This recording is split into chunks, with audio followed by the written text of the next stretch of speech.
an excellent cook who knew how to make the old-fashioned hams and the fried chicken and the chocolate cakes at 10 o'clock at night. Mm-hmm.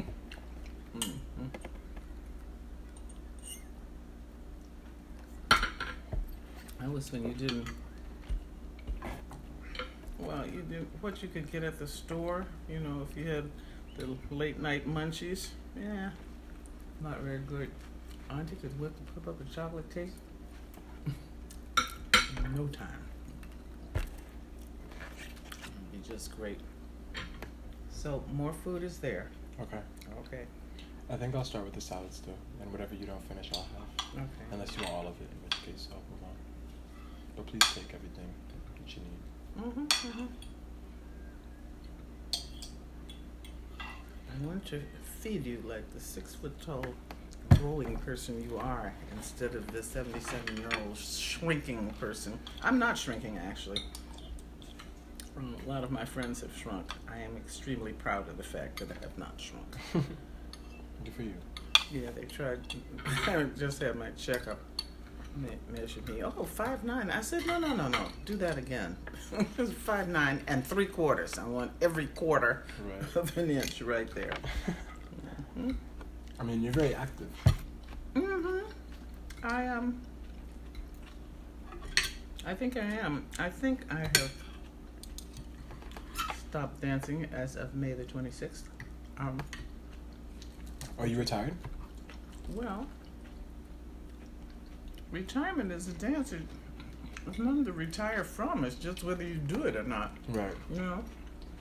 And one thing that keeps me going is people keep asking me to be in things. And I figure they know what they're getting.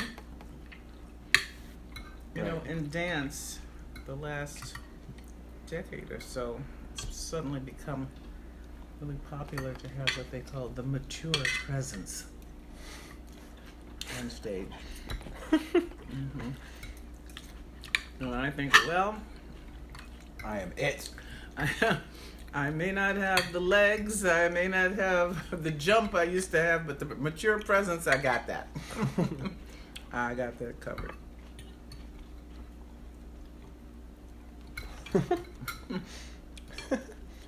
It's cool though that you have a community like that. I hope to one day participate in a community that strong.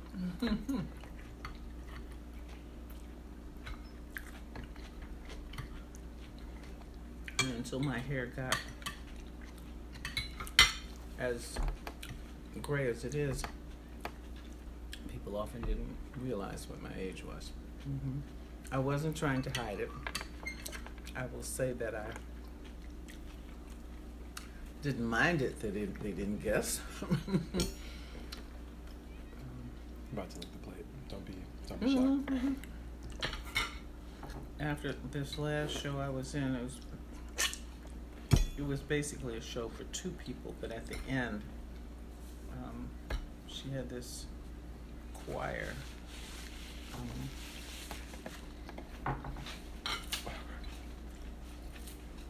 To sing a Phil Collins song. And there's a choir of backup singers on the recording.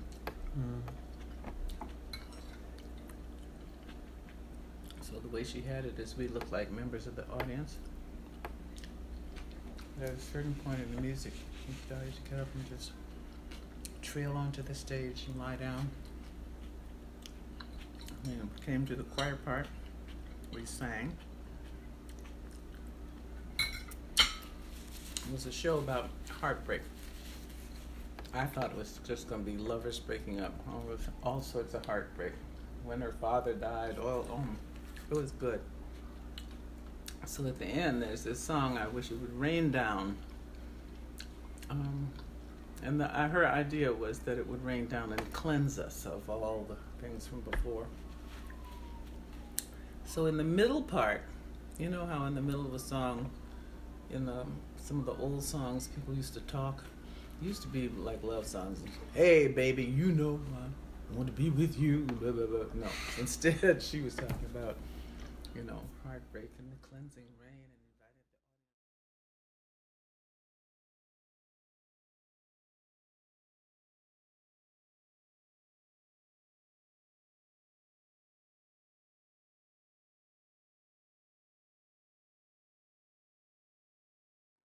Leo.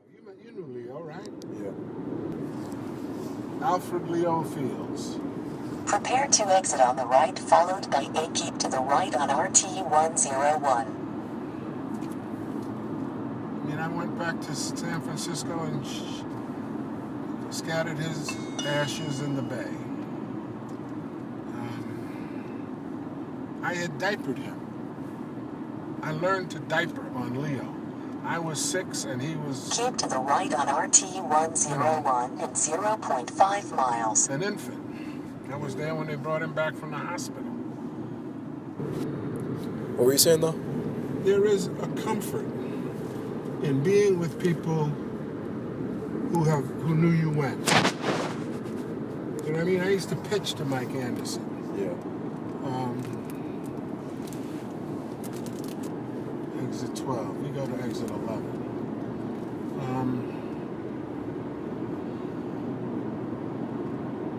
We chased girls together. We smoked a shitload of dope together. Jesus.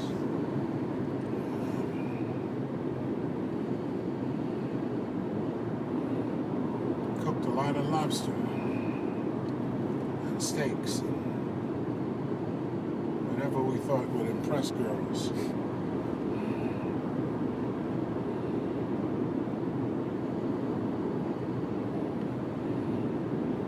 Yeah.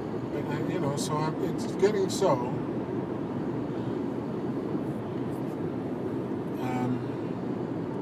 Mamas is the only person who sort of knew me when I was young.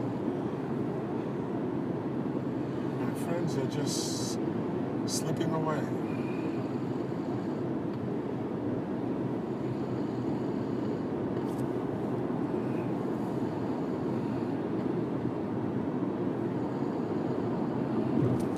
And I don't mean to say I wasn't hurt by my mother and father's death.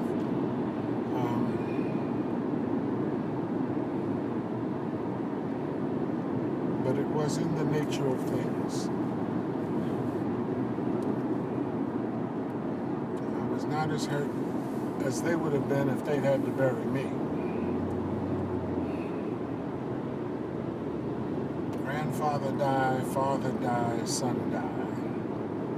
That's how it's supposed to go.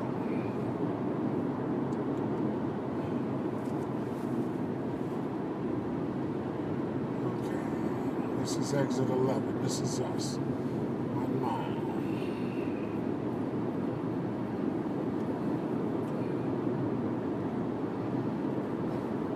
It ain't fun. I mean, but everybody's gonna die, you know? Yeah. You kind of know that.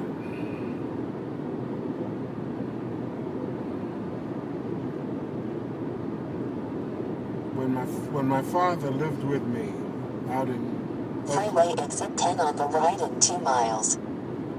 2 miles. I'm taking 11. I know what happens then. Oh, but 10. You Exit 10. You want to go to campus, right? Yeah, yeah. Okay.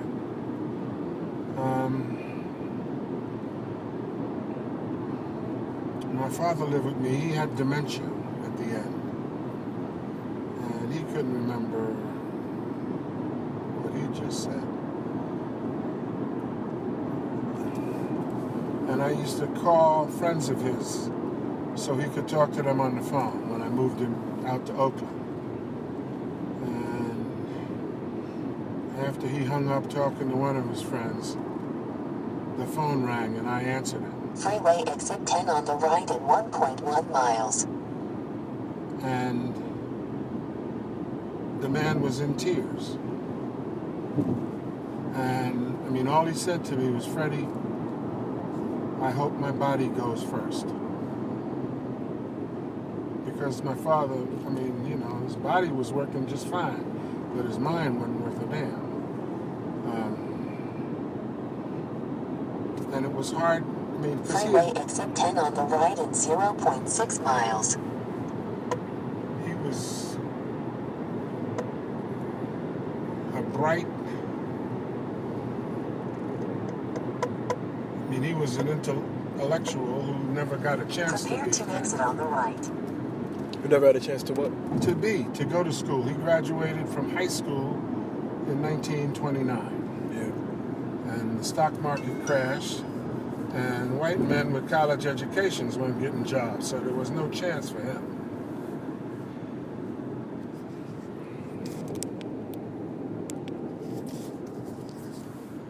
Approaching left turn on Newfields Road.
And just know, Give the best advice we can on how to do this, that, or whatever is best we know. I tell you like I told my children, no matter how bad things are, you come and tell me and let me do what I can to help you with it. Yeah. So that's the way I say it with you two, about all my grandchildren. Yeah. You tell us. And if we can help you, we can. We will. Yeah. And we'll do the best we can. That's the way that is. Let us help you with it before it is something that you can. You tell them about the Brown Boys, Preston. Yeah, I did. Two brothers in middle school. And they were twins, too. Twins. They were twins. And they were pieces of work. And we both taught them. And the mother was always blaming the school. We taught at the same school. Same school, started the same school. And I became student advisor, and I told that mother, Miss Brown, I'm giving you some advice because unless we can get him to listen to what we're trying to do, something bad's going to happen to It was him. Mike Brown. And Mike Brown. Mike and Mark Brown. They're twins. And then last year, in 8th grade, she was finished with the public school. She was going to put them in Blaming the military for school. everything. She put them in military They school. stayed 1 week. And I said to myself, oh my God, thank God, I'm glad she did that. Now I don't have to worry about these Brown boys. Well, within a week, they were back. Yeah. The principal announced that the Brown boys were in military school, so we didn't have to worry about it. Within a week, the military had thrown them out. So they're back. They were back with us, and I thought, oh my God, here we go again.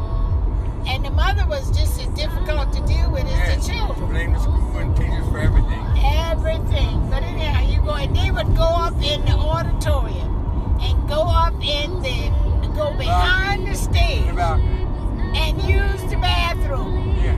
And then take the feces and throw it around. Yeah. That's too much. It's too much. They were a mess. Yeah. They were twins? Yeah, they were twins. Twins. Mark and Mike Brown. Well, where were we when we found out what happened? Mark. Anyhow, they left Newcastle Middle School. I don't know where they went to high school or whatever, and they became adults. But I also know that they were also always into something because you would read the newspaper and they would have the police report and you'd see their names in there every now and then. But before they left Newcastle Middle School, they got in trouble and your granddad took one of them up to, I don't remember which one was in trouble. It was Mike. It was Mike. It was Mike. Had done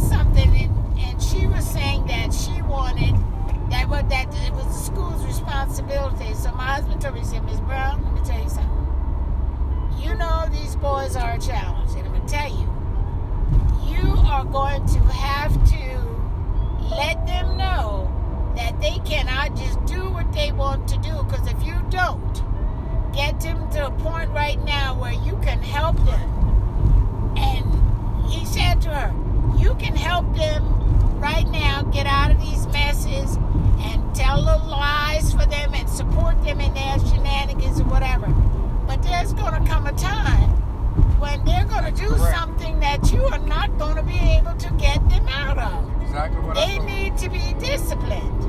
Right. She told him to go F himself. Yeah.